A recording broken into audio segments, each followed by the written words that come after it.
don't forget to like, subscribe, and hit the notification bell so that anytime we upload a new video, you'll be notified. Thank you. By the rivers of Babylon, yeah, we sat down and we cried when we remembered Jerusalem. We were sick, Lord, near to dying. Oh,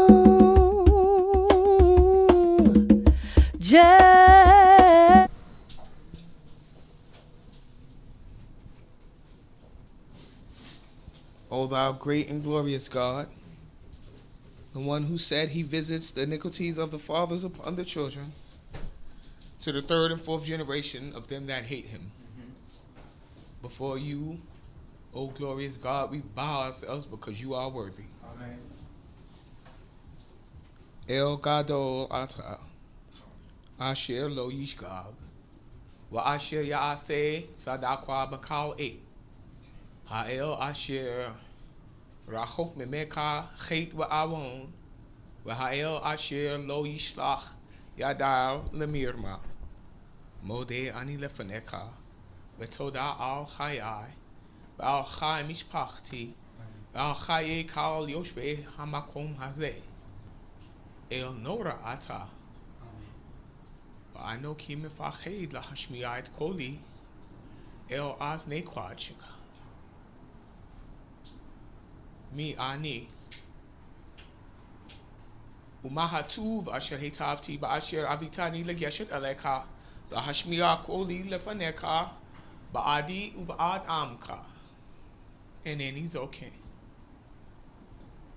Shemati Sheyesh Chole Betokenu, Echad Asher Avad HaElohim L'Shanim Urabim, V'anachnu Mitpalim Ba'avoro, V'anachnu Shoalim Shetakwim Oto, V'terape Nalo Lev Wenafesh, V'sim Tehilat Yahuwah B'piyu, Ba'ed Asher Takwim Oto Mehamita.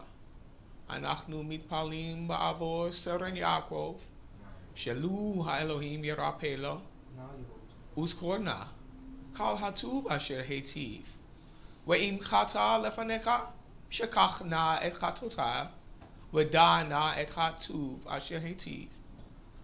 Ase naze ba'avor Kal chole b'Yisrael, Ki amarta, She'ata rof'enu, Ve'ein od.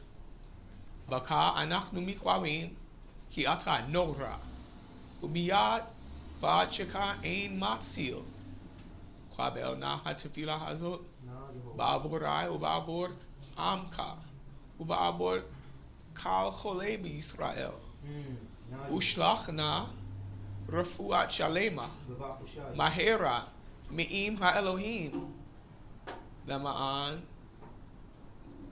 terape otam. Mode Ani Lefaneka, El Nora, El Meimit, El Asher Yaharog, Wa Asher Yashchit, Ha'el Asher B'yad Klacheka Ein Matzil. Mode Ani Lefaneka, Adon Yehoah Tzebaot, Ha'el Hagadol, Asher Ein Lo Av, We Ein Lo Nagid, We Ein Lo Ezra. Mode Ani Lefaneka, We Toda Al HaKol. Amen. O Shema Yisrael, Yahweh Eloheinu, O Shema Yisrael, Yahuwah Eloheinu, Eloheinu Yahuwah Echad. Shem Tevo, Ma'abud Solei Olam, Ma'abud Solei Olam, Ma'abud Solei Olam, O Baruch Shem Tevo, Ma'abud Solei Olam, Hallelujah. Giving praise to the Most High God for our lives. We say hallelujah. Hallelujah. We are going to open up the afternoon service with the song called Of Thy Wondrous Works Will Tell. Did y'all eat good? Y'all feel good? I hear you, Prince. Let us give praise and exaltation to this great and mighty King. Hallelujah. The heavens declare it. The glory is thine. The earth in its beauty shows honor divine. Our Yah, the Creator of everything, to thee we give up.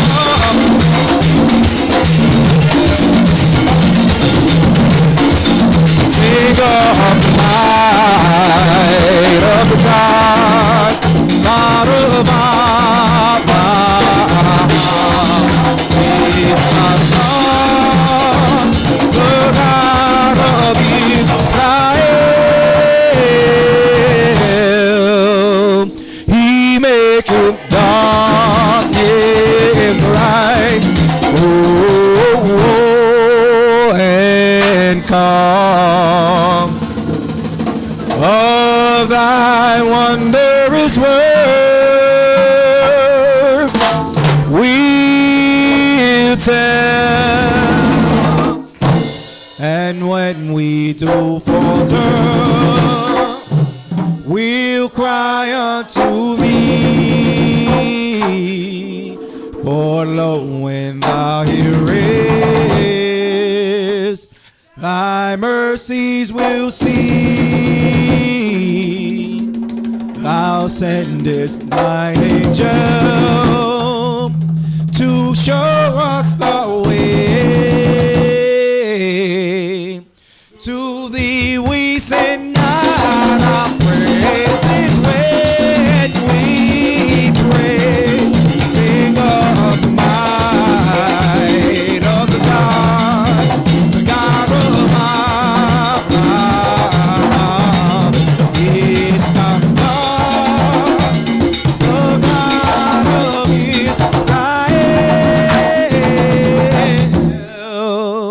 He maketh darkness light, and calm. Of thy wondrous works we'll tell. Y'all sound good. Sing up the might of the God of our pride. It's God's God, the God of Israel.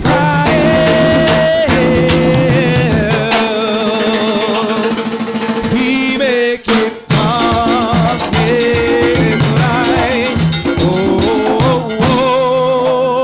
and calm. Of thy wondrous works we'll tell.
Yahuwah, Yahuwah Eloheinu,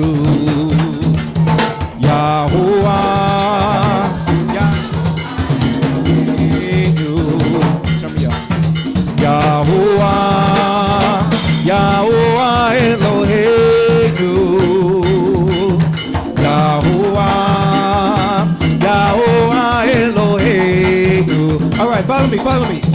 Yahuwah, Yahuwah Eloheinu,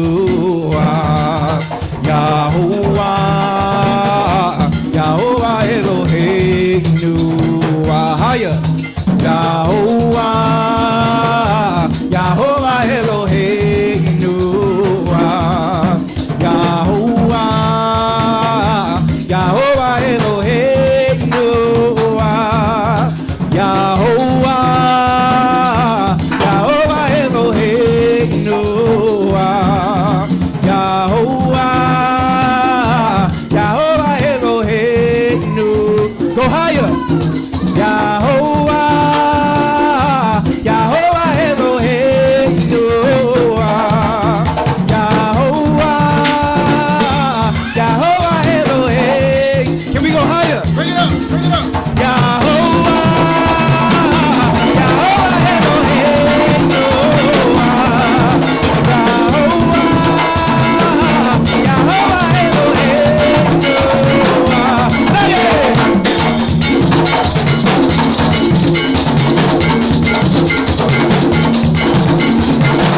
Come on, Haniel.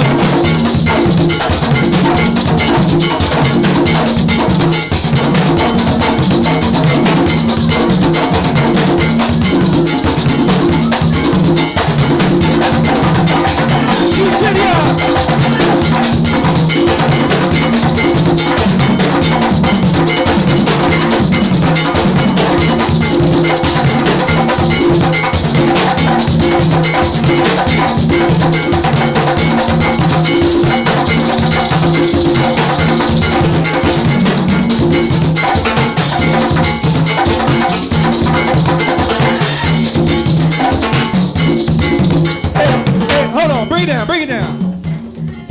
Woo! Bring it down some more. The drummers came to praise Yah. Hey, Kyle, you had a birthday yesterday, didn't you? Hey, Kyle, you know how you got to show the Most High that you're grateful for life. It's time to praise Yah. Let me see what you got, Kyle. Bring it up for him. Let's go.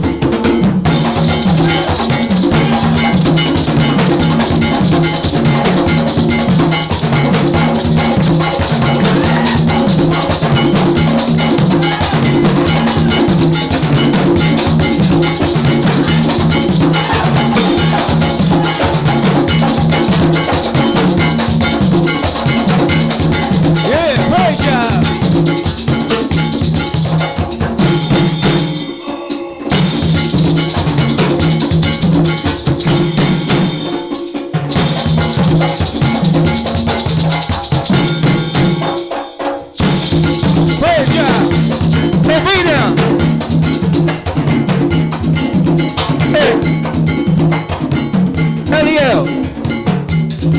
Eliel, ben coincido.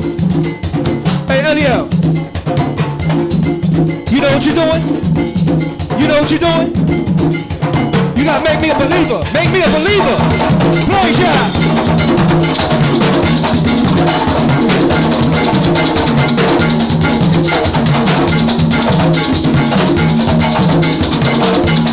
Praise Yah.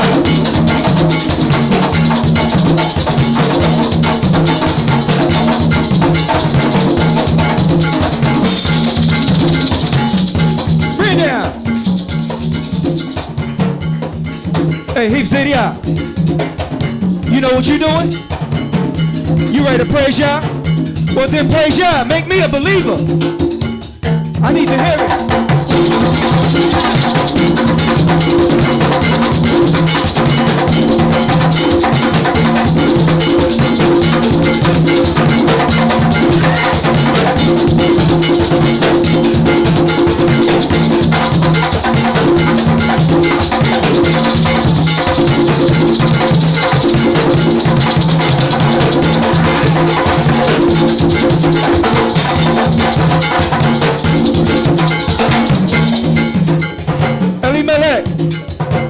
Elimelech.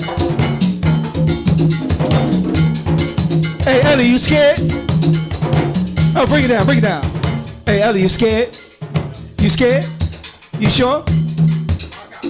I'll buy you a dog if you're scared, man. Hey, Ellie, you ready? Praise Yah. Let's go, bring it up.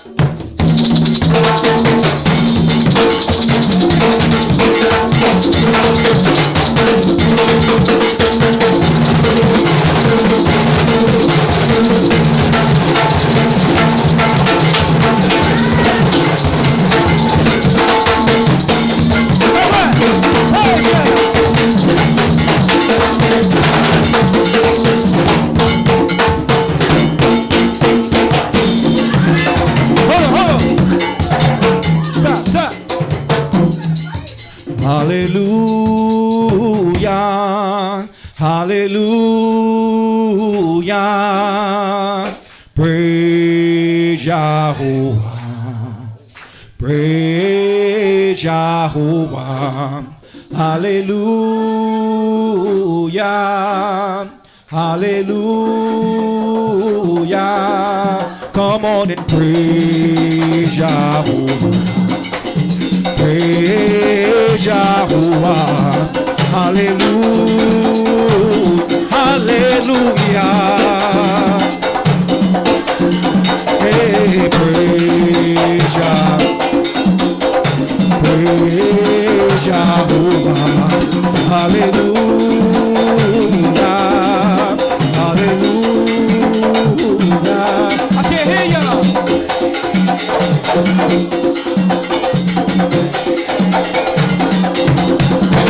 Hallelujah, hallelujah. Hold on, stop. Hold on. I don't know if y'all, I don't know if y'all was ready for that. I don't know if y'all caught that. But this is my beat right here. This is my beat right here. We're gonna have to move the podium to the side.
Listen, the sisters are on. Let's go.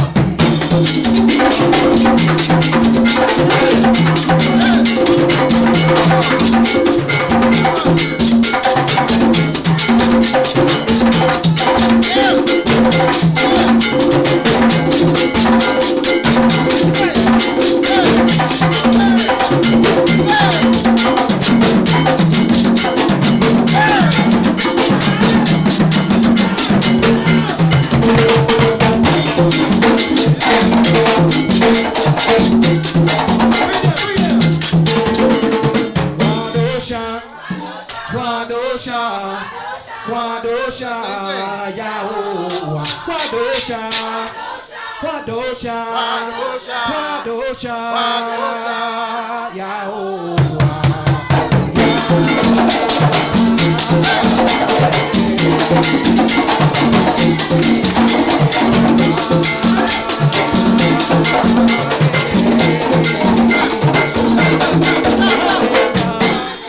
Hallelujah, hallelujah, Yahuwah.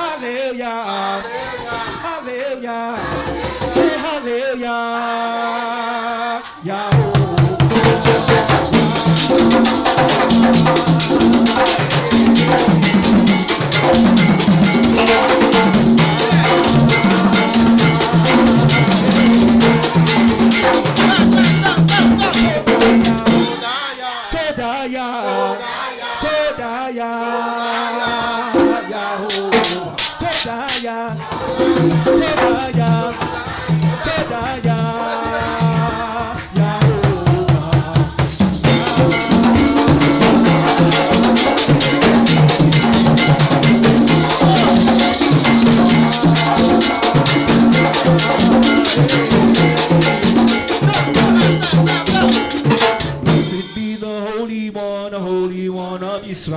The Holy One of Israel, blessed be His holy name. Blessed be the Holy One of Israel, the Holy One of Israel.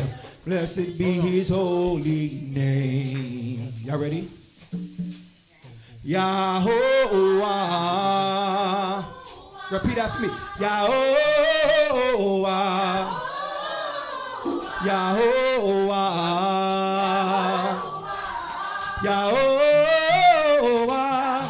One more time. Blessed be the Holy One of Israel, the Holy One of Israel. Blessed be His holy name. Blessed be His holy. Hey, which flag surfing?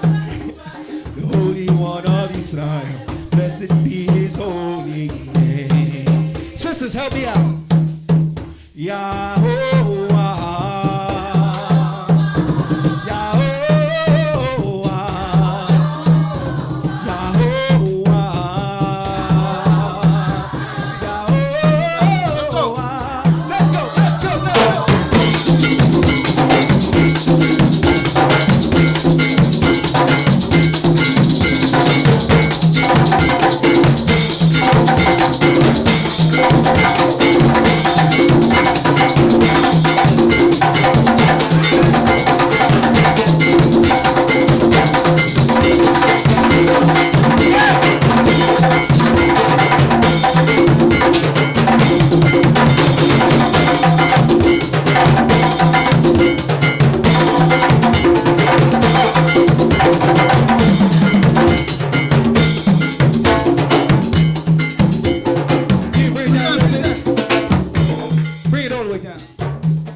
In here, you like peace? You sure? You like mayhem? No, you like peace. You like mischief? You like peace? You like dishonesty? You like peace? Hey, listen. Lo yeh l'Elohim achirim apna im atem rotzim shalom kabed Rabbi kabed erimecha im atem rotzim shalom.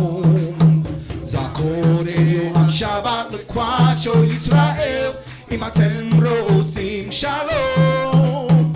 Shalom, shalom, shalom, shalom, shalom, shalom, shalom, shalom. Amen.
Shalom. If you like peace, say shalom. I said if you like peace, say shalom. I said, if you like peace, say shalom. Hey, listen to me. I said, Lo yeh lecha Elohim achirim ma'apana im atem rotzim shalom. Kabed avika ve'imecha im atem rotzim shalom. Zakor et yom haShabbat u'kvadsho Yisrael im atem rotzim shalom. Shalom.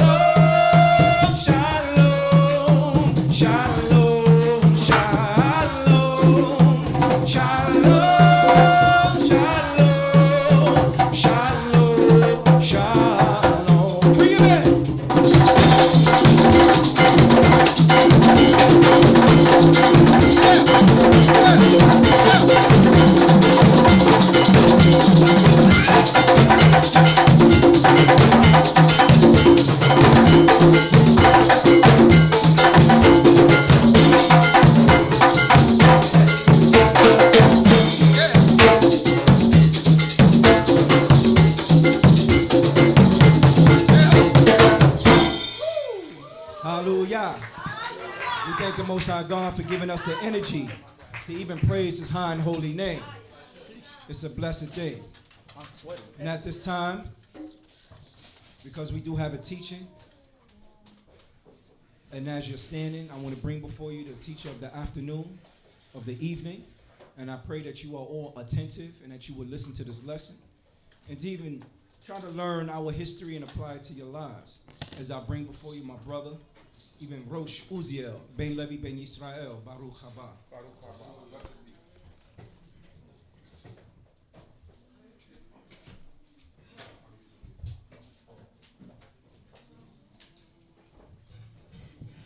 Hallelujah. Blessed be the mighty King. You may be seated. Thanking the Creator for life, food, clothing, and shelter, wisdom, knowledge, and understanding. At this time, we're going to get right into it. We're going to talk about the history of Hanukkah, the history, and not the story, because it's truly a history, and it's not a made-up story. Actually, this part of the Apocrypha is used by historians because it holds some facts and some truths that they need in history, because a person named Antiochus did exist. Judas, Maccabees, and his brothers, they existed. Their father, Mattathias, he existed. So this is the true history. Now, when we speak about the Apocrypha, certain things in it might be a little bit skewed. I said screwed. Skewed. And also, the time that we're living during, the time of the Apocrypha, which is a time of Hellenization within our land, we begin to believe certain things like the afterlife. We begin to believe things like, you see it in the prayers. The people start praying, start believing about the afterlife and life after death and all those type of things. But that's because you have to remember at this period in time, we've been Hellenized. So the Greeks believe in the afterlife. Babylonians believed in the afterlife. So all these things begin to seep into Israel. Just like today, the whole, like if you look at Christianity, they believe in the Old Testament, but they allow the whole, the whole JC story to come up in there. And that's how Israel almost was mixing in their way of life and made it a religion. So these are things that we just keep in mind and that we remember. And I'm waiting for my son to set all this up so that I can, go the other way. Go the other way. Set all this up. Are we gonna? If you don't have an Apocrypha, you could probably find an Apocrypha online. The first book of Maccabees, chapter 1. We're going to begin from there. You ready, Will? Maybe I can't move it over that far, but I want to make sure everybody's able to see. Give me 1 second here, Chief, because the presentation is part of what I'm doing here. So, let me find it and then we can start. to the first book of Maccabees, chapter 1. Now, this is a lot of history. Obviously, I'm not going to be able to get it all through today, but hopefully next week I could get to go through most parts of it. Ready? All right. Yes, I'm ready. It's on the screen. Y'all can see it? All right, let's go. We're in the book of Maccabees, chapter 1, verse 1. Hallelujah. Hallelujah. After Alexander, son of Philip the Macedonian, who came from the land of Kittim, had defeated King Darius of the Persians and the Medes, he succeeded him as king. He had previously become king of Greece. He fought many battles, conquered strongholds, and put to death the kings of the earth. He advanced to the ends of the earth and plundered many nations. When the earth became quiet before him, he was exalted, and his heart was lifted up. So, when we speak about Alexander the Great, or when historians speak of Alexander the Great, the obvious part, and well, most people, you know, they talk about Alexander the Greek, Alexander the homosexual. Let me tell you something. If you reign for 12 years, and after over 2,000 years, they still talking about you, there's something to be said. Most generals today look at Alexander as a great general and war tactician. He was, for most part, a warring king. He wasn't only a king that sat at the top of the hill and instructed his armies where to go. He was actually a king that got in the battle on his horse with the white feather on his head, on his helmet, and said, "Come get me, I'm here," and got out of it. Never lost a war, never lost a battle. So we can say what we want to say, but God put him in that position. God put that fish, that whatever you want to call him, put him in that position. And I'm sure that if Alexander was here with a lot of people standing up, you probably wouldn't call him that to his face. You know what I mean? Because he was a great warrior. So that's beside the point. His father's name was Philip of Macedon. Now, Macedonia was a region north of what we know today as Greece. At those times, Greece was separated into different states. And it was like the United States, but think that the United States being separated from New York, New Jersey, Virginia, all these different states, they had kings. Each state had a king. And the Greeks, they had Sparta, they had Macedon, they had a few states, Athens, they had all these states, but they were always at war with each other. The greatness of Philip of Macedon is that when he got into wars with all these states, he kind of united them. Right? He brought them together to one accord. When he brought them together, Philip, he was having some type of what do you call it? Affairs that kings have, and one of his servants stabbed him to death. Some people say that it was one of his lovers. That was Greek culture. Greek culture, they mess with boys. That's what they did. I'm not okaying it, but that's what they did. So he was stabbed to death, and his son Alexander took over when he was 20 years old. When Alexander took over, Alexander's whole vision was about conquering and ruling. He just wanted to conquer, mostly conquer, not rule, because the thing about Alexander is when he rolled up on you, he will offer you peace. And if you accepted the peace, you just had to pay taxes and fall underneath his kingdom. And he'll tell you, name a couple of cities, Alexandria, and I'll keep it moving. That's why you go to to Egypt, and you find cities called Alexandria. That's why you go to Persia and you find cities called Alexandria, because Alexander went all the way out to the Indus River, and there he stopped. Why? Because he was trying to cross over to go to China, but his soldiers got tired. His soldiers said, "It's enough. we want to go back home, right? We want to go back home. And they kind of abandoned a mission, and Alexander had no choice at that point but to come back. And he didn't come back to Greece, he came back to Persia because he adopted a Persian lifestyle, and that's where his wife was at, and everybody else kind of went back to their different places and did what they had to do. But then he fell very ill at 32 years old, and he died. And when he died, he had 10 generals. Now, when we read in the book of Daniel where it talks about the 10 horns, those were Alexander's generals, right? He said out of the 10 horns, one came out, one conspicuous horn that pushed through and was evil and wicked among everybody else on the earth, right? That one conspicuous horn was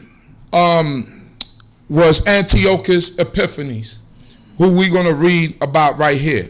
So we have the 10 horns. Those 10 horns got broken into, after they warred with each other, the regions got broken into 4 sections, right? And from those 4 sections, then one horn came out, and that one horn ended up being Antiochus Epiphanes, which names means God manifests. So he thought he was God on earth. So once you see his actions and you begin to see the way that he moves, he really thought that he was God on earth. And we're going to pick up the story. You could read the first slide.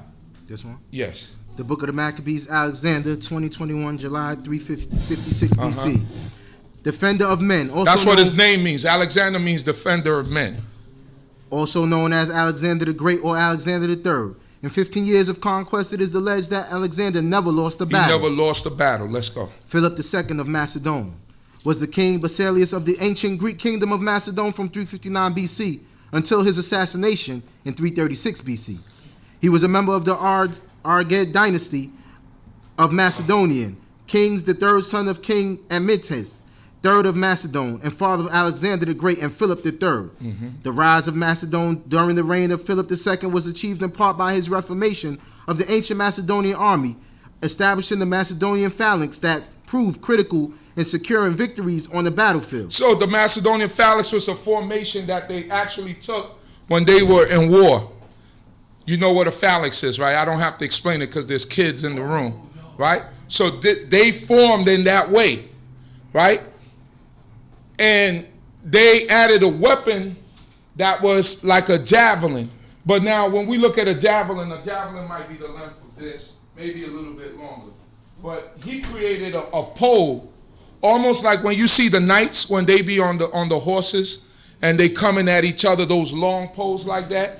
They said 13 to 20 feet long, right? And you seen it in the movie 300, right? You ever see the movie 300? It was supposed to be 300 warriors from Sparta, and they held off the Persian army. Well, it was that formation, right? And they'll bring down those long spears, and they will hold off their enemies. And it was a strategy that actually worked for him, and holding off the enemies, and not only the enemies, but the people from Greece that he first had to dominate and rule over in order to become one united Greece. So he implemented this tactic in wars, and he became very successful with it. Read on. After defeating Athens and Thebes at the Battle of Chaeronea. You see, Athens and Thebes are states in Egypt, in Greece, I mean. So he had to rule them. He had to dominate them first in order to become the king over the whole land of Greece. Let's go. Philip II led the effort to establish a federation of Greek states known as the League of Corinth. The League of Corinth. Let's go. With him as the elected hegemon and commander-in-chief of a planned invasion. He's going to be the head of all of this League of Corinth. Let's go. And commander-in-chief of a planned invasion of the Achaemenid Empire of Persia. However, his assassination led to immediate succession of his son Alexander, who would go on to invade the Achaemenid Empire in his father's stead. So he tried to go into Persia because, as we read in the book of Esther, the book of Esther shows us that the Medo-Persian Empire is on top. But what Philip tried to accomplish, he could not accomplish because he was murdered. So his son Alexander got to go into Persia and dominate it and rule over it. Let's go. Go to the next one. The sarissa or sarissa was a long spear or pike about 4 to 6 meters in length. It was introduced by Philip II of Macedon and was used in his Macedonian phalanxes as a replacement for the earlier dory, which was considerably shorter. Which was like a spear, I said. But this sarissa was a long pole that basically kept the enemies away. So it's almost like the jab, right? They said the jab is your best friend, especially when you a boxer. Right. And if you a tall boxer, that's why they tell you stay tall. That's right. And use your length. Use your distance. Because no matter, that's why there was a fighter named Larry Holmes. He didn't have much of a right hand. Now your right hand is supposed to be your put out hand, but he had a heck of a jab. And he stayed champion for about 10 years just doing this. Pop, pop, pop, pop, pop. So that's what, if you take what Philip of Macedon did, is exactly what it is. He was using the jab to keep the enemies away at the end of that 20-foot pole and keeping them away, and then eventually they'll wear out, or the point of this sarissa will be a metal tip, and he would just stab them. And then when the next one comes, you do it again. And what they did is that in the formation, they will start from the back, the people in the front will move back, and then another person will take the front.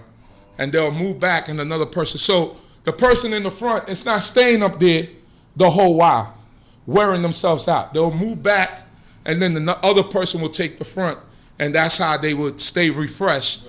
That's how they would stay refreshed and continue the same act. Let's go.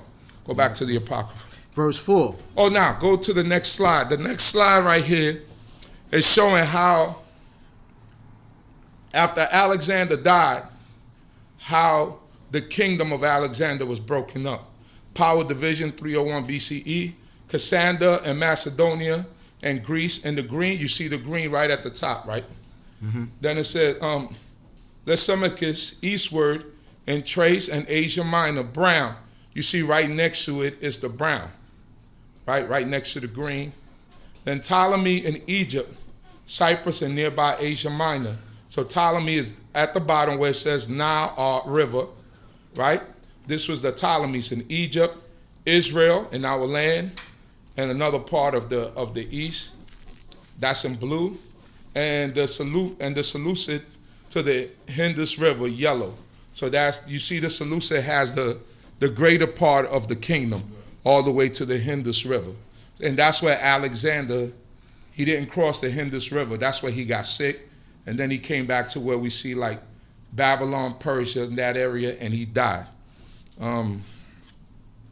The next slide said Hephaestion, Alexander's boyhood friend and alleged lover. So these people were the people who took over after Alexander, right? The satrapies handed out Perdiccas, one of Alexander's lead generals at the partition of Babylon, became power bases. Each general used to bid for power after the assassination of Perdiccas. So Perdiccas was basically like when Alexander died, he was the top general. So what he was trying to do was he was trying to hold the fort because Roxana, Alexander's Persian wife, was pregnant, and they was waiting to see whether the seed was going to be a boy, and then he was going to put him in the position of king. But you know how that goes. Alexander's dead. We not waiting for his son to be born for a baby to rule over us. We not doing that, right? So the 10 generals started warring, and then it ended up being 4, and then Antiochus came out of that 4. It says here, after the assassination of Perdiccas in 321 BC by his own soldiers during an invasion of Egypt, Macedonian unity collapsed in 40 years of war between the successors, the Diadochi, ensued before the Hellenistic world settled into 4 stable power blocks: the Ptolemaic in Egypt, the Seleucid in Mesopotamia and Central Asia, the Attalid in Anatolia, and the Antigonid in Macedon. In the process, both Alexander IV and Philip III were murdered. So Philip, 2 sons were murdered. Some people say Alexander also was poisoned. Some people say he fell sick, but and Philip the Third, it was Alexander's brother, and he also was murdered. Because when the power struggle began, Alexander is no longer here. Philip, you're not that guy. Although you come from that line, you're not that guy, so we're not going to listen to you. Your father was that guy. Your brother was that guy, but not you, right? So this is Philip's son, and he just wasn't that guy. So these are the battles that Alexander fought. I believe it's 10 here or 9. Say he never lost, was defeated in a battle, but has suffered heavy casualties and losses, most notably the fighting in India, where he was nearly killed. If Alexander continued to fight, he may even have lost this. Is due to vicious Indians, unused to the climate, unused to basically everything, plants and all, which were foreign and some even dangerous. Troops did not really want to fight everyone, but Alexander was sick of conquest and wanted home, Macedonia, not Persia. So what happened with the Indians? The Indians used to use elephants in war. Those were they war engines, almost like a tank. So now you come in with horses and they come in with elephants. That's a big difference. Your spears are not penetrating that elephant skin, and you trying to fight. And not only are you fighting against elephants, you fighting against the environment. Because you're coming from a European nation to a hot nation where there's so much going on, snakes and cobras and all types of stuff. He just can't. His generals is like, man, it's enough. It's enough. We don't have to put ourselves through this. Let them have their land. And they just turned around and they came back to Persia. Let us go back to the book of Maccabees. Verse 4. He gathered a very strong army and ruled over countries, nations, and princes, and they became tributary to him. After this, he fell sick and perceived that he was dying. It's like I said, some people say he was poisoned. Some history say that he fell sick. Let's go. So he summoned his most honored officers who had been brought up with him from youth and divided his kingdom among them while he was still alive. And after Alexander had reigned 12 years, he died. Then his officers began to rule, each in his own place. They all put on crowns after his death, and so did their descendants after them for many years. And they caused many evils on the earth. And the evils is that, like I said, Alexander prior to that will let you keep your religion, right? They somewhat continued that trend, but they began to Hellenize these regions even more. They began to cause people to actually worship Zeus and to make sacrifices to Zeus. This was the in Daniel, I believe they call it the what do they call it in Daniel?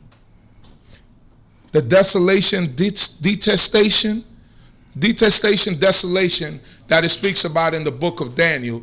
This is exactly what it's speaking about here, right? That they caused people to actually not only worship Zeus, but to offer swine's flesh on the Lord's altar. Because they erected a statue of Zeus in the temple. This is what they did. When we read in the history, you're going to see it. Let's go. Verse 10. From them came forth a sinful root, Antiochus Epiphanes. That was the one conspicuous horn, Antiochus Epiphanes, right? Son of King Antiochus, he had been a hostage in Rome. He began to reign in the 137th year of the kingdom of the Greeks.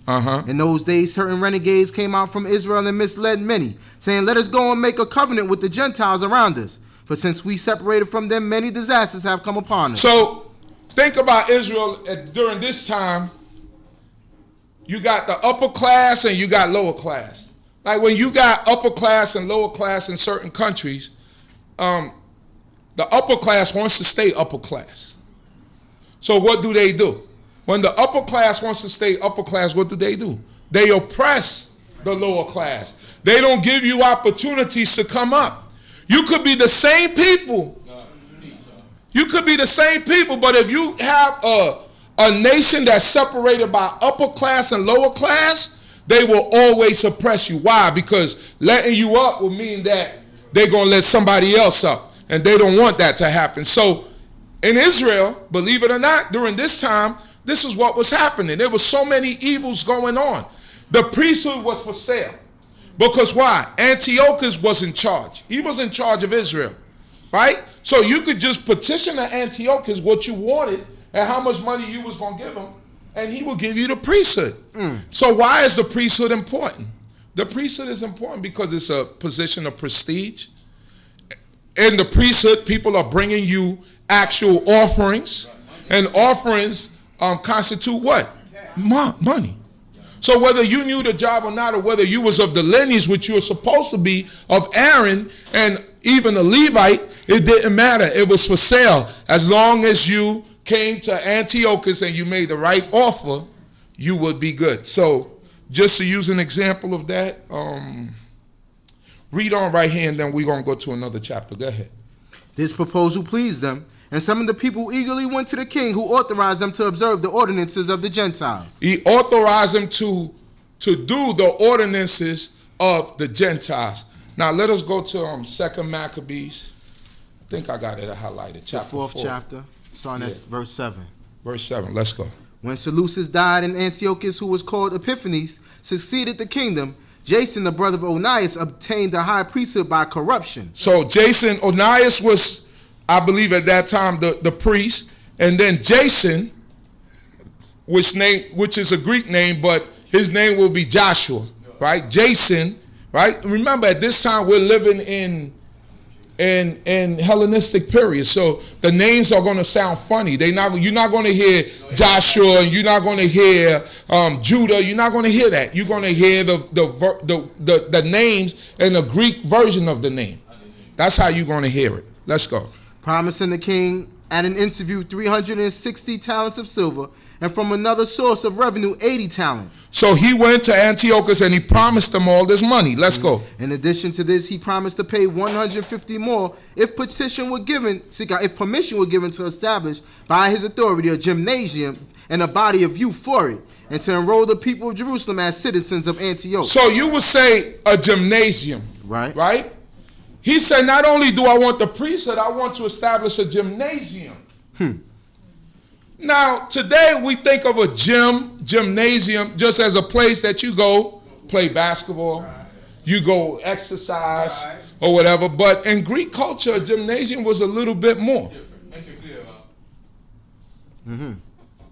Gymnasium. Origin, late 16th century. Via Latin from Greek, gymnasium. From gymnasium, exercise naked. It said what? Exercise naked. The meaning of the word gymnasium is to exercise naked. From gumnos, which is naked in ancient Greece. Gumnos for meaning what? Naked in ancient Greece. In ancient Greece. So it was a place where only men came and exercised in the nude. You see the picture up there? That's an example. I know we grown ups here, so let's, I'm not showing nothing crazy. I hope that you're intellectual enough to handle what I'm putting up here. But the Greeks were obsessed with their bodies. So that's why when you see any ancient Greek statue or figure, he's always chiseled, right? And another important thing is that they thought that the body was, that whole body is a temple. As Israelites, we're not supposed to be saying that, because the body's not the temple. The temple is the temple. That body is a temple come from Greeks. It was passed down to the Romans, and that's saying about your body is a temple is in the New Testament. That's a New Testament saying. Your body being the temple. Your body is not a temple. Your body is your body. Take care of it. That's it. It's not a temple. The temple is in Jerusalem. It was destroyed a couple of times, and when we go back, it's going to be rebuilt again. Your body is not a temple. Your body is your body. Take care of it. That's right. That's it. But right here, it's an outline of the gymnasium and how a gymnasium was built, right? And here you see the exercises, ancient Greek athletes in the gymnasium, also the image of an ancient Greek gymnasium, as you see down here. And this is what Israelites wanted to become again. Not become again. This is what Israelites wanted to become. They wanted to be Greek. Does it sound familiar? Yeah. Israelites today want to be Americans.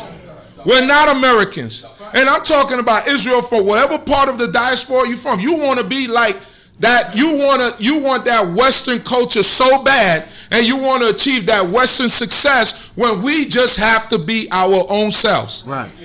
What God made us to be.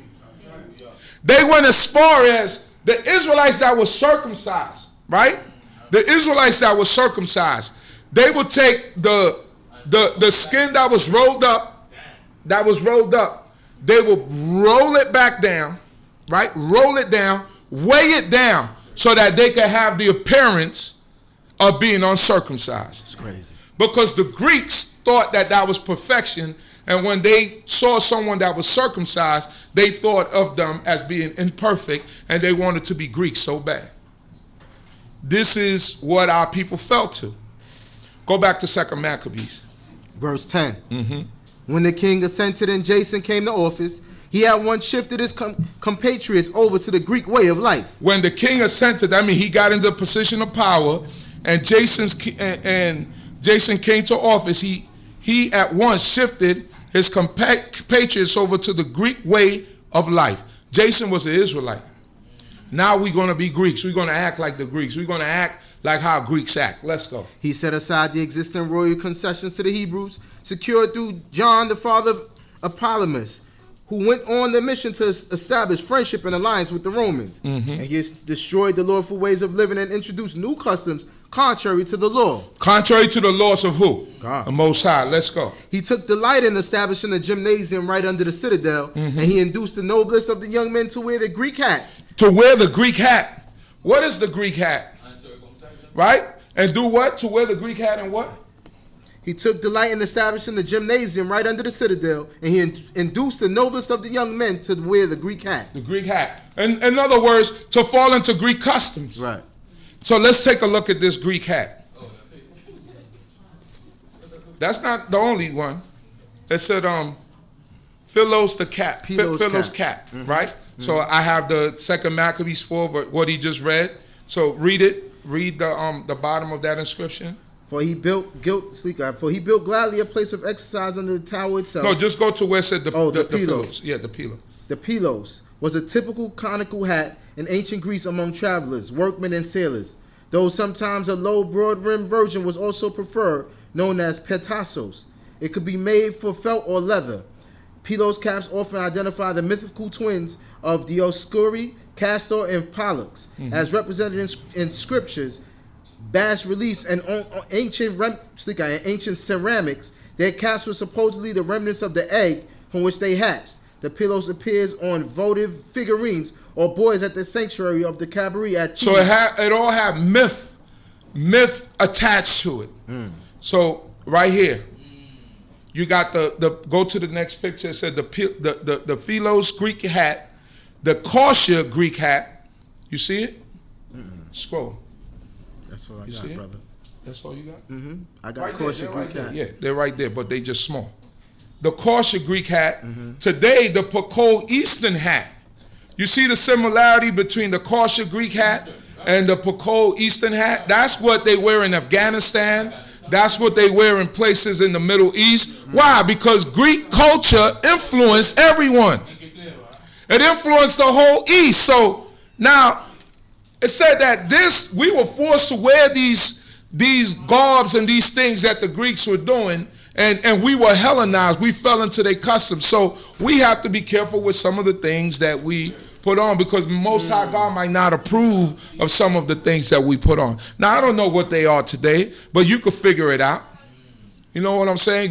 Every style that comes out, you don't have to jump into. Right. I'm not telling you to freeze and not put on a sweater because it's 0 below outside. I'm not saying that. But what I'm saying is that every custom that comes out, we don't have to jump into it, because the Most High God might not approve of it. And we have to be careful on how we carry ourselves before the Creator. Let's go back to the first book of Maccabees. The first? Okay. No, go back to 2 Maccabees. There's something over there too that I wanted to go on to 2 Maccabees. We're at verse 13. Yeah, go ahead. There was such an extreme Hellenization and increase in adoption of the foreign ways because the surpassing wickedness of Jason, who was ungodly and not true high priest. No true high priest. He wasn't from the line of Aaron. Let's go. That the priests were no longer intent upon their service at the altar.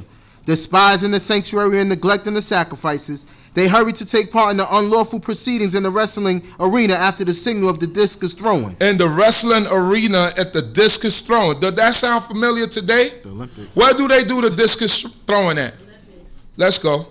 Disdaining the honors prized by their ancestors. And they're going to mention the Olympics. Let's go. Disdaining the honors prized by their ancestors and putting the highest value upon Greek forms of prestige.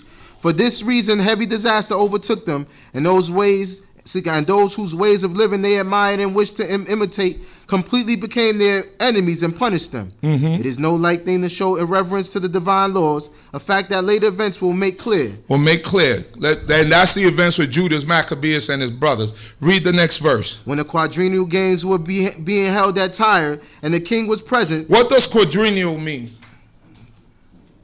Quadrennial. You know Spanish. 4.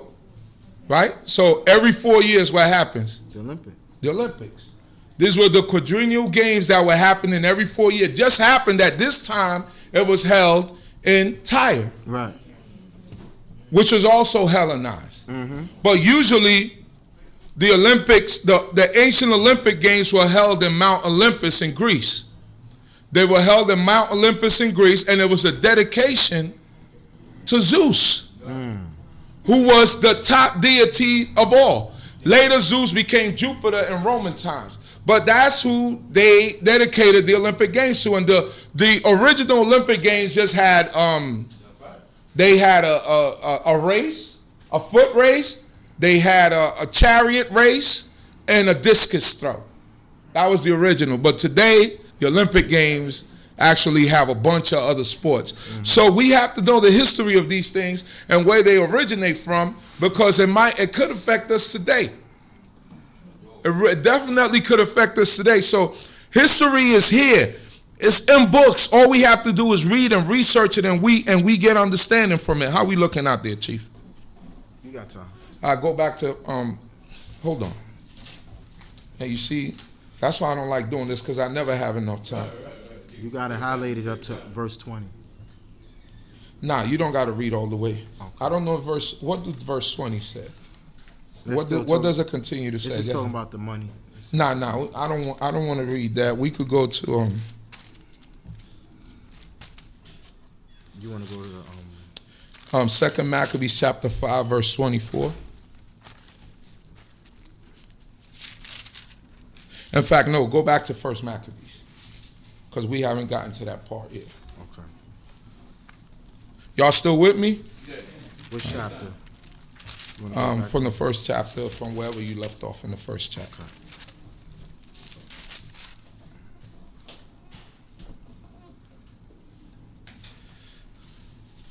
I think you left off at the part with the gymnasium being built. Verse 16. When Antiochus saw that his kingdom was established, he determined to become king of the land of Egypt, in order that he might reign over both kingdoms. He might reign over both kingdoms. Remember, he had the Seleucid Empire. Let's see. Right here, right? He had all that was in yellow, but that wasn't good enough for him. He wanted what was in blue also.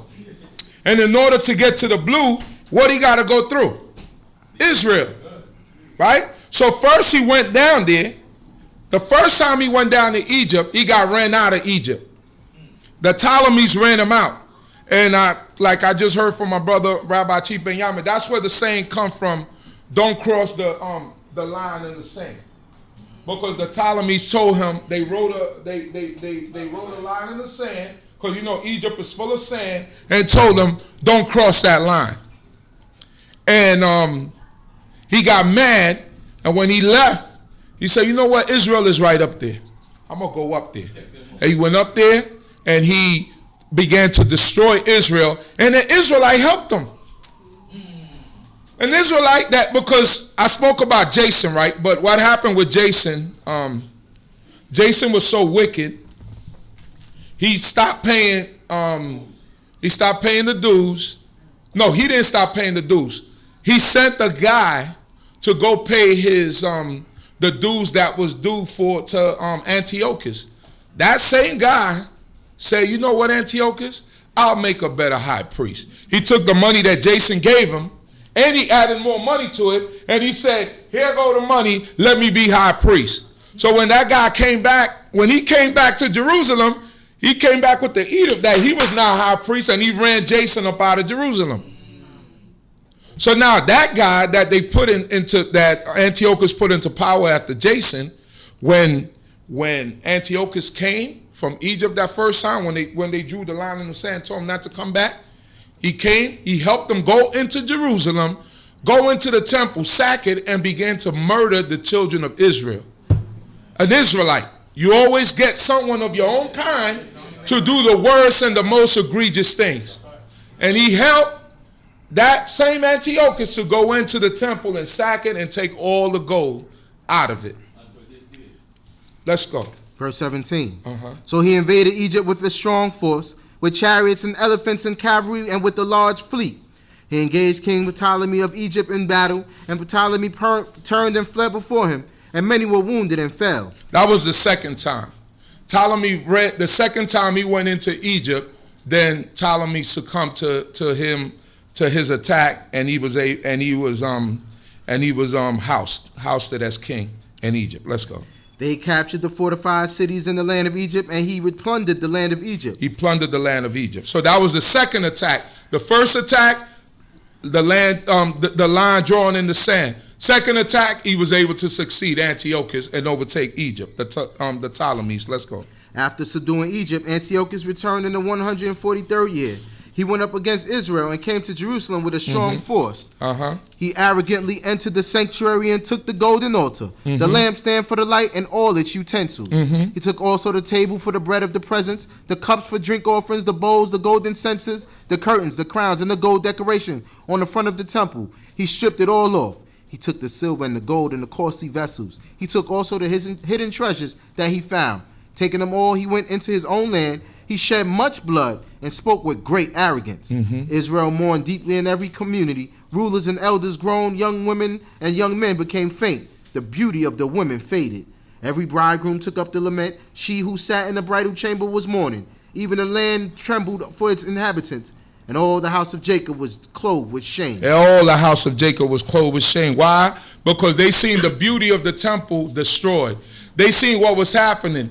They was causing egregious acts to happen within the land. Let us go. 2 years later, the king sent to the cities of Yehuda a chief collector of tribute, and became Jerusalem with a large force. Deceitfully, he spoke peaceable words to them, and they believed him. But he suddenly fell upon the city, dealt it a severe blow, and destroyed many people of Yisrael. So stay right there, right, where we just go to 2 Maccabees chapter 5, verse 24, and see what it says there. This is the actual incident in detail. Let's go. Verse 24. Verse 24. Antiochus sent Apollonius, the captain of the Mysians, with an army of 22,000, and commanded him to kill all the grown men and to sell the women and boys as slaves. When this man arrived in Jerusalem, he pretended to be peaceably disposed and waited until the holy Shabbat day. He did what? He waited until the holy Shabbat day. Why did he wait until the holy Shabbat day? Y'all tell me. Let's go. Finding the Hebrews not at work, he ordered his troops to parade under arms. He put to the sword all those who came out to see them, then rushed into the city with his armed warriors and killed great number of people. They said 80,000 people were murdered. 80,000 people were murdered, and about 20,000 or 40,000. No, the women and the women and the children were sold as slaves. This is what they did to us. This is actual history. Go back to 1 Maccabees. Verse 31. He plundered the city, burned it with fire, and tore down its houses and its surrounding walls. They took captive the women and children and seized the livestock. Then they fortified the city of David with a great strong wall and strong towers, and it became their citadel. It became their stronghold. The citadel is the stronghold because the city of David had high walls already. So they just reinforced it, and it became like the you ever go to another country and you see the U.S. Embassy? Usually is high walls, they got barbed wires, you just can't get in there. You try to run a truck through there, they got stuff coming out the ground that detect you trying to get in there. You just not breaking that. So that became like the citadel became the city of David, and that became like their embassy. So if you wanted to get anything to King Antiochus, you had to go to the embassy first and talk to somebody that he had in there. Speak to one of the people in there. What are the people in the embassies? What do they call ambassadors? You had to talk to one of the ambassadors. Let's go. They stationed there sinful people, men who were renegades. These strengthened their position. They stored up arms and food, and collecting the spoils of Jerusalem, they stored them there and became a great menace. So remember, all the cut from what was coming into the priesthood, because people were still going to Jerusalem and still offering, giving their tenth, doing all of that. So they was getting a cut from that, and it was going to the citadel. You had to pay up. You had to pay your dues. You had, whatever you had to do. Like Frank White said, he said, I want in on the nickel bag sold in the park. That's what he wanted. So they wanted a piece of every action, and everything was sent to the citadel. Let's go. For the citadel became an ambush against the sanctuary, an evil adversary of Israel at all times. The citadel became an evil adversary against Israel. Let's go. On every side of the sanctuary they shed innocent blood. They even defiled the sanctuary. Because of them, the residents of Jerusalem fled. They fled. She became a dwelling of strangers. She became strange to her offspring, and her children forsook her. Like today, it's a dwelling of strangers. You might have a sprinkle of us here and there, but it's a dwelling of strangers because they doing straight. You got church there, you got Muslim mosque there, which is not permissible. Let's go. Her sanctuary became desolate like a desert. Her feasts were turned into mourning, her Shabbat into a reproach, her honor into contempt. Yeah, because everything was going on in the Shabbat. They were selling wares, they was doing everything. Debauchery, they had a gymnasium there, so you know they picked up the Hellenistic ways. They was having orgies, they was doing all types of stuff. Let's go. Her dishonor now grew as great as her glory. Her exaltation was turned into mourning. Then the king wrote to his whole kingdom that all should be one people. All should be one people. Now he's changing the law from what Alexander said, you free to practice your religion, but now we all going to become one people under one rule and one law. Let's go. And that all should give up their particular customs. Give up your way of life. Let's go. All the Gentiles accepted the command of the king. Many, even from Israel, gladly adopted his religion. Many from Israel did what? Gladly adopted his religion. This is what we do. You got the Candace Owenses of the world. Who will speak against your own people for no reason. I mean, you got people like that. You had sellouts in the history. Let's go.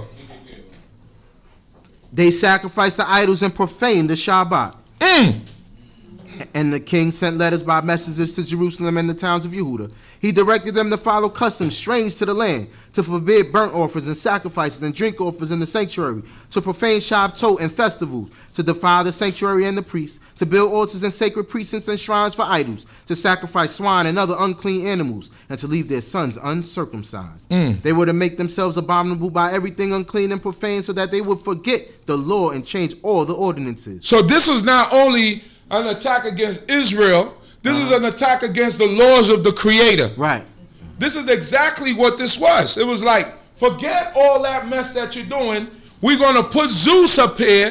You're going to sacrifice to Zeus. You're going to sacrifice to the gods that we tell you to sacrifice to. And that's that. Let's go. He added, and whoever does not obey the command of the king shall die. Don't this sound familiar? In the time of Daniel, didn't they do the same thing? Yeah.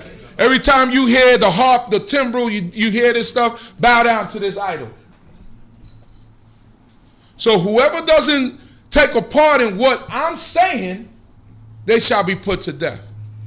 Let's go. In such words he wrote to his whole kingdom. He appointed inspectors over all the people and commanded the towns of Yehuda to offer sacrifice town by town. Town by town. That means he's going to have people inspecting to make sure that everyone is doing it. Let's go. Many of the people, everyone who forsook the Lord, joined them, and they did evil in the land. They drove Yisrael into hiding in every place of refuge they had. Now on the 15th day of Kislew, in the 145th year, they erected a desolating sacrilege on the altar of burnt offering. They also built altars in the surrounding towns. The desolating sacrilege is the statue of Zeus. Let's go. And offered incense at the doors of the houses and in the streets. The books of the law that they found, they tore to pieces and burned with fire. Just like how they did here. They kept us away from reading God's law. Right? They tore away every scroll that they found. They tore it away because you don't need to learn any more of this, because now what you're going to do is what we do. Let's go.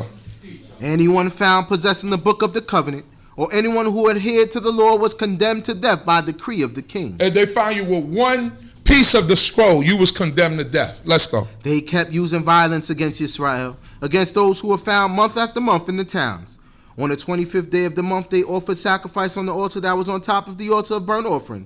According to the decree, they put to death the women who had their children circumcised, and their families and those who circumcised them. And they hung the infants from their mothers' necks. But many in Israel stood firm and were resolved in their hearts not to eat unclean And were food. resolved in their hearts not to eat anything unclean. Today we do it voluntarily. Shrimps, lobsters, clams, crabs, whatever it is. It says mothers. Right. You know what it is for it's a no people that will take a baby, a baby that's still nursing, now think about what they did. They hung you off your mother's neck. That means they took the little baby, took a rope, put it around the mother's neck, put it around the little baby's neck, and choke him to death, break his neck, and then they restrained the mother from even moving. So that means she can't hold the baby. She can't. You just gotta watch your baby just die, lose his life or her life on your chest or on your stomach as he's losing his life, and then you gotta see that. That's how cruel they were, and that's what they were doing. This is exactly what they were doing. Let's go. They chose to die rather than to be defiled by food or They to did profane. what? They chose to die rather than to be defiled by food or to profane the holy covenant. When they did die, very great wrath came upon Yisrael. So the second part of this will be next week, Yeah. obviously because the time has run out. But next week I'll go into the elder Eleazar, who was 90 years old, and they were trying to convince him to. They said, "Look, Eleazar, you've been good with us. Just eat this so that it makes it easy on the people. They see you eating this, and they will follow you." Eleazar said, "I'm not going to do that." He said, "All right, we'll make it easier for you. Get a piece of lamb, get a piece of goat, fry it up. We tell them that it's pork, and then they're going to still follow you." He said, "Then what is my life for me?" Right. He said, "All these years that I've lived." So I'll get into that story next week. That's just a little teaser for next week. Talk about that and the 7 brothers who took the brothers who did what they did. Hallelujah. Blessed be the Most High King. Mauser, pass me to my phone.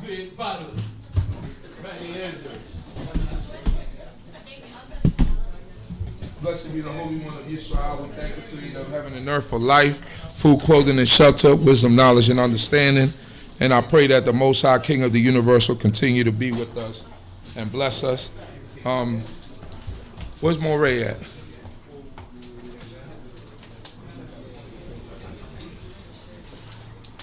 Where you at, Moray? I guess I could close out. You want to close out? Close out, bro. I'm tired.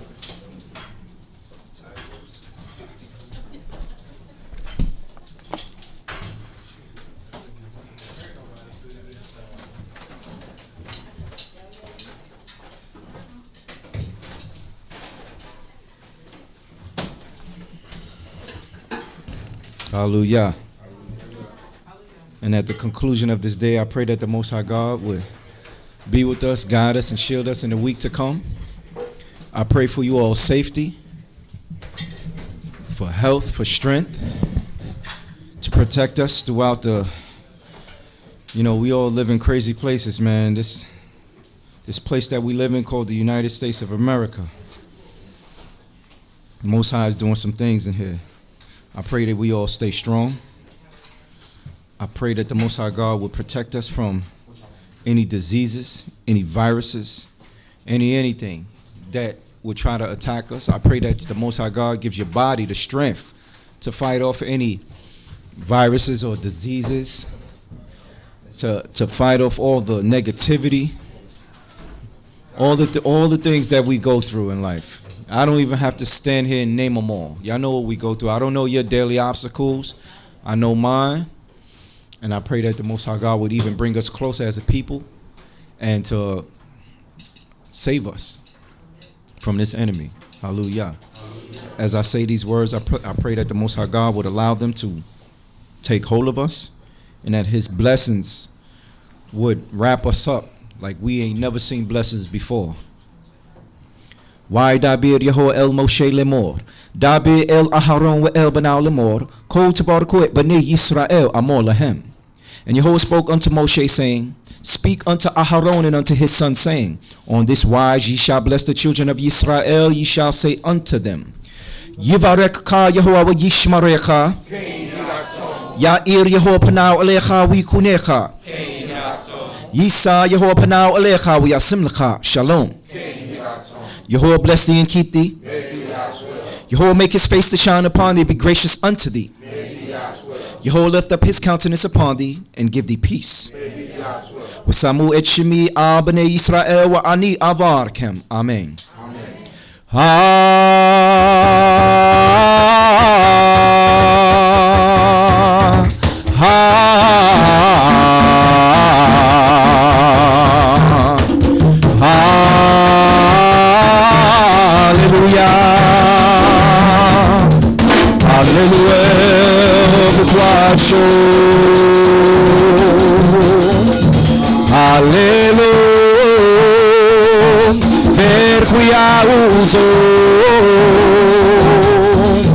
Hallelujah, big more time.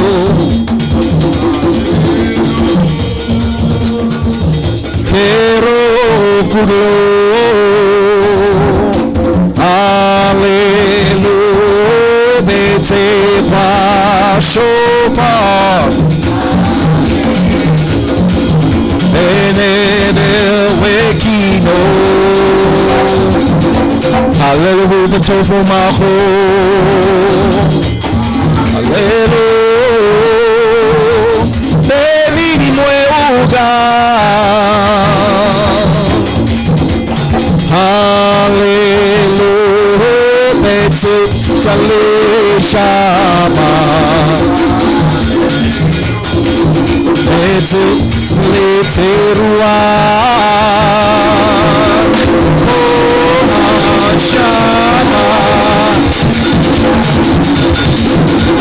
Kohan Shama. Bring it up.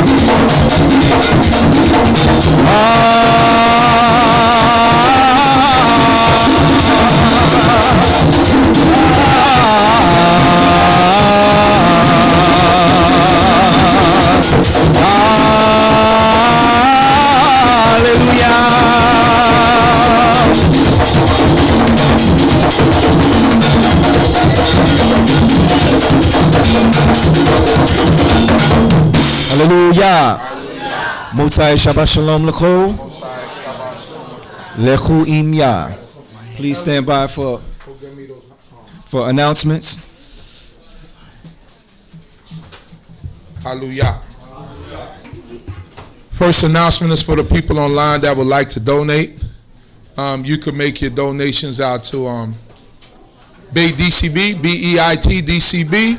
We located at 382 Hamilton Avenue, Brooklyn, New York, 112-331. That's for if you want to send checks or money orders, Beit D.C.B. Also, you can send donations to us at on Cash App. Cash App, our Cash App, can you put the two pictures up there? Our Cash App name is Beit D.C.B, money symbol Beit D.C.B, B-E-I-T D.C.B, money symbol B-E-I-T D.C.B, or if you're looking on your screen, we also have the QR codes up there. We have the QR codes up there for Cash App and for PayPal, so you could just scan them with your phone. You could just open up your phone's camera and put it up to the screen, or whichever one of those QR codes that you would wish to donate to us on, and it will detect it and send you right to the page. All right, so thank you for your donations. Also, but if you just want to go manually on PayPal, you could donate to us on info@beitdcb.org. Info, I-N-F-O, @beitdcb.org. Or you could donate to us also on Zelle, the same email address, info@beitdcb.org. And also, if you need to send us any information If you need to communicate with us, that's our email, info@dcb.org. You can also donate to us on the super chat, which is right on the screen. The money symbol on the lower left-hand side, I believe it is. You could press that and you could donate via Visa, MasterCard, debit card, whatever it is that you use to donate. Let me look at some of these donations. The Share Pearsall, Torah YAH for blessing D.C.B teachers with your messages, and Torah D.C.B for all that you do, from Deshelle and Robert Coleman. Yemima Prescott from Salaya Benyamin and Yemima Prescott, Torah D.C.B for bringing Yah's message, and Morea Rania being Cohen Levy also. Also we got here Batia Bat Levy, got your donation. Usually send a little note with it, I believe.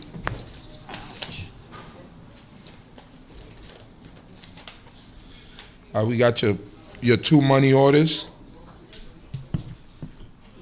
Handing it to the treasurer's son. Shabbat Shalom. These are for the youth program. Right, 1 youth summit, youth raffle. Toda Abad. So that's for the youth raffle and the youth summit. Give me that. I got to give that to someone.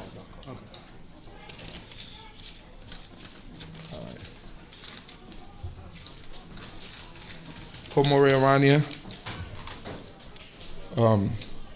There's Leah Yisrael. I think this is an old one right here. There's something old right here. All right. So we thank you all. Let me open up the Cash App and thank the people who donated in that way. Now remember, no donation is too small. Thank you, Sister Kenya, for your donation. Julius King Jr., thank you for your donation. Simone, thank you for your donation. Z. Benyamin, thank you for your donation. Shamuel, thank you for your donation. Walter G. Friend, thank you for your donation. Simone Farrell, thank you for your donation.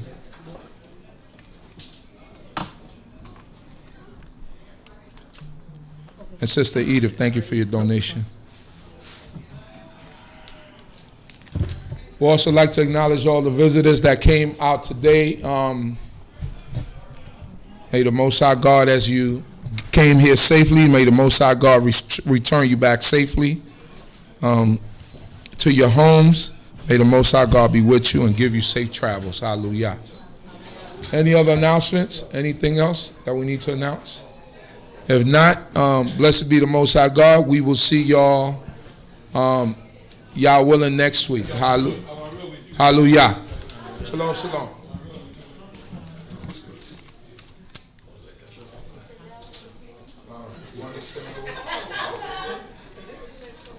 D.C.B.